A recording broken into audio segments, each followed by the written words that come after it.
breastfeeding is done not by the clock and there is no maths behind it. Mother कभी कभी इस situation में नहीं होती है, ड्राउजी होती है कि नहीं समझ पा रही है। And then exactly one question comes up कि ये तो 4 घंटे हो गए उठा नहीं, या ये 15 मिनट पी के सो गया।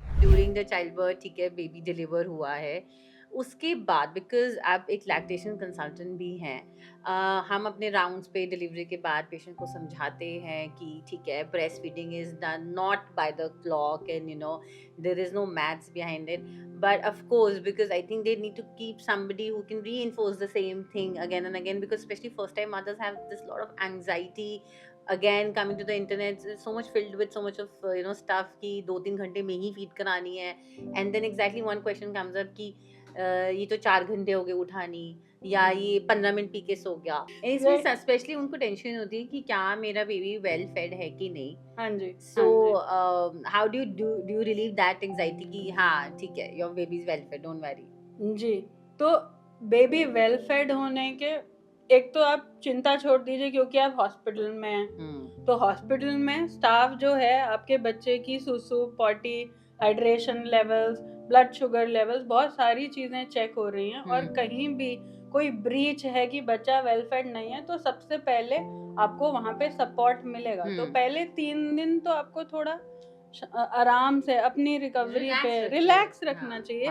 लैक्टेशन काउंसलर आते हैं राउंड्स के लिए, लैक्टेशन नर्सेज होती हैं, वो जो समझाएं। मदर कभी कभी इस सिचुएशन में नहीं होती है, ड्राउजी होती है कि नहीं समझ पा रही है, तो फादर्स या केयर प्रोवाइडर जो साथ में हैं वो नोट बना सकते हैं या समझ सकते हैं।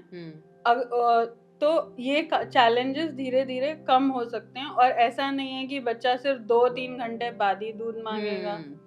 बच्चा कभी कभी आधे घंटे में भी मांग सकता है, बच्चा कभी कभी 3 घंटे में भी मांग सकता है। इट डिपेंड्स अपॉन कि शुरू में फिर ये क्यों 2 घंटे की टाइमलाइन बनाई गई, क्योंकि शुरू में अगर माँ ड्राउजी है, उसको पेन हो रहा है, वो ध्यान बच्चे के क्यूज पे ध्यान नहीं दे पा रही है कि मिस हो गया क्यू, बच्चा भूखा था लेकिन हमसे मिस हो गया।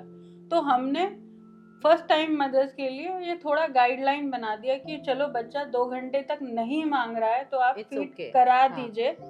अगर उससे पहले मांग रहा है तो पहले कराना है, नहीं तो 2-2.5 घंटे बाद अपने आप देख के करा लीजिए। एंड कि when we counsel them like कि नहीं, there is no maths, it's a human। वो आपकी क्लॉक नहीं फॉलो करेगा, कभी कभी वो 1-1 घंटा पीते रहेगा, कभी कभी वो 3 घंटे तक आराम से सो रहा है बच्चा। बिल्कुल ऐसा होगा, बस आपको ओवरऑल फीड देखना है कि आपका बच्चा 8-10 बार दिन भर में फीड कर रहा है, उसका सुसु पॉटी ठीक है, उसका वजन ठीक बढ़ रहा है। आपका दूध बच्चे की ग्रोथ के लिए, तो उसका हाइड्रेशन पूरा है, यानी कि सुसु है, पॉटी ठीक है, और बच्चा जो है वो उसका वजन पीडियाट्रिशियन के हिसाब से ठीक बढ़ रहा है, हाइट, ओवरऑल माइलस्टोन्स अचीव हो रहे हैं। और किसके लिए दूध चाहिए?